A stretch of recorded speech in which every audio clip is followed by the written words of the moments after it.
Praise the Lord. இயேசுவின் நாமத்தினால் உங்களை யாவரும் வாழ்த்துகிறேன். சந்தோஷமா இருக்கிறீங்களா?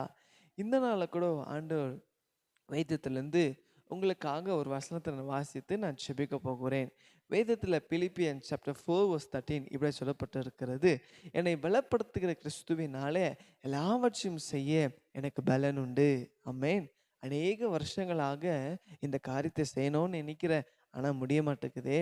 ஏதோ ஒரு சோர்வு என்னை வாட்டுகிறதே. ஏதோ ஒரு பலவீனம் என்னை வாட்டிக் கொண்டு இருக்கிறதே அப்படின்னு நினைக்கிறீங்களா? இன்னைக்கு இந்த வசனத்தை, இந்த வார்த்தையை உங்க வாயில சொல்லிக்கொண்டே இருங்க. என்னை பலப்படுத்துகிற கிறிஸ்துவினால எனக்கு எல்லாவற்றையும் செய்ய எனக்கு பலன் உண்டு. ஏன் தெரியுமா?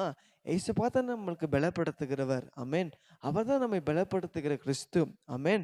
அவர் தான் நமக்கு தைரியம் கொடுக்கிற தேவன். எந்த காரியம் இருந்தாலும் சரி, ஒருவேளை உங்களுக்கு அது கஷ்டமா இருக்கலாம். நீங்க செய்ற வேலை ஸ்தலத்துல உங்களுக்கு கஷ்டமா இருக்கலாம். ஒருவேளை உங்களுக்கு படிப்பு கஷ்டமா இருக்கலாம். இல்ல நீங்க செய்கிறதான காரியம் ரொம்ப கஷ்டமா இருக்கலாம். இன்னைக்கு சொல்லுங்க, என்னை பலப்படுத்துகிற கிறிஸ்துவினாலே எல்லாவற்றையும் செய்ய எனக்கு பலன் உண்டு. ஆமென். இந்த வார்த்தை நீங்க சொல்லும்போது ஏசப்பா உங்களை பலப்படுத்திக் கொண்டே இருப்பாரு. இன்னைக்கு நிறைய பேர் பார்த்தீங்கன்னா, நல்லா சாப்பிடுவோம் இல்லைங்களா? பூஸ்ட் குடிப்போம், நல்லா ஹார்லிக்ஸ் சாப்பிடுவோம், நல்லா நான்வெஜ் சாப்பிடுவோம். எதுக்காக சாப்பிட்றோம்? நமக்கு நல்ல பலன் கிடைக்கிறது சாப்பிடுவோம். ஆனா சில பேர் நல்லா சாப்பிட்டு பார்த்தீங்கன்னா, ஐயோ! ரொம்ப சோர்வா இருக்கு.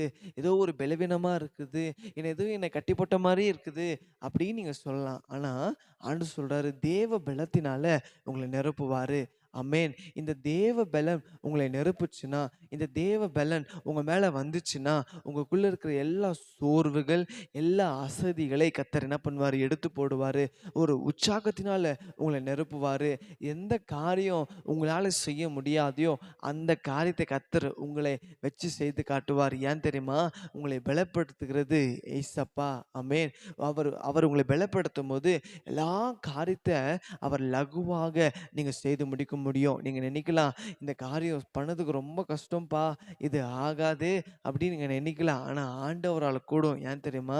அவர் தான் உங்களை பலப்படுத்துகிற தேவன். ஆகையால இந்த நாள் முழுவதும் ஏசப்பா கிட்ட நீங்க உங்க வாயில சொல்லிக்கொண்டே இருங்க. என்னை பலப்படுத்துகிற கிறிஸ்துவினால எல்லாவற்றையும் செய்ய எனக்கு பலன் உண்டு, எனக்கு பலன் உண்டு அப்படி நீங்க சொல்லிக்கொண்டே இருங்களேன். இந்த நாள் முழுவதும் ஏசப்பா உங்களை பலப்படுத்தி, உங்களுக்கு சந்தோஷம் கொடுத்து, உங்களுக்கு ஆரோக்கியத்தை கொடுத்து, எல்லா காரியத்தை செய்ய உங்களுக்கு கர்த்தர் ஜெயமா முடிசூட்டுவார். விசுவாசிக்கிறீங்களா? ஜெபிக்கலாமா? ஆண்டு கண்ண மூடி சொல்லலாமா? ஆண்டவரே, ஏதோ இந்த வேளை கூட இந்த வார்த்தை கேட்கிற ஒவ்வொரு பிள்ளைகளை ஆண்டவரே, அப்பா நீங்க பலப்படுத்தபடியா ஜெபிக்கிற ஆண்டவரே, இந்த நாளை கேட்ட வார்த்தையின்படி அப்பா என்னை பலப்படுத்த கிறிஸ்துவினாலே எல்லாவற்றையும் செய்ய எனக்கு பலன் உண்டுன்ற வார்த்தையின்படி ஆண்டவரே, அப்பா சோர்ந்து போயிருக்கிற உள்ளங்களை கர்த்தர் பலப்படுத்துவீராங்க. அப்பா உடைந்து போன உள்ளங்களை கர்த்தர் பலப்படுத்துவீராக. ஆண்டவரே அப்பா இந்த காரியத்தை செய்யணும்னு நினைக்கிறேன். ஆனால் என்னால் செய்ய முடியலையே என்று நினைத்து ஆண்டவரே அப்பா தவித்து கொண்டிருக்கும் ஒவ்வொரு பிள்ளைகளை கர்த்தர் இந்த நாளில் அவங்களை பலப்படுத்தி ஆண்டவரே ஒரு பெரிய உற்சாகத்தை கொடுத்து அவங்க காரியங்களை ஜெயமாக முடிச்சுடுத்தபடியா ஜெபிக்கிறேன். ஏன்னா ஆண்டவரே அப்பா எங்களை பலப்படுத்துகிற நீங்கள் ஆண்டவரே இந்த வார்த்தை கேட்கும்போது ஒவ்வொரு பிள்ளைகளுக்குள்ளாக எல்லா சோர்வுகள், எல்லா அசதிகள் மாறுபடியா ஜெபிக்கிறேன். ஒரு உற்சாகத்தினால் நிரப்பி கர்த்தர் அவங்களை பலப்படுத்த போதுக்காக ஸ்தோத்திரம். எங்கள் தேவன் அப்படி செய்ததுக்காக நன்றி. அவங்க காரியங்களை அப்புறம் பெரிய ஜெயத்தை கர்த்தர் ஆண்டவரே அப்ப கொடுத்ததுக்காக ஸ்தோத்திரம். இயேசுவின் நாமத்தில் பிதாவே. ஆமென். ஆமென். God bless you.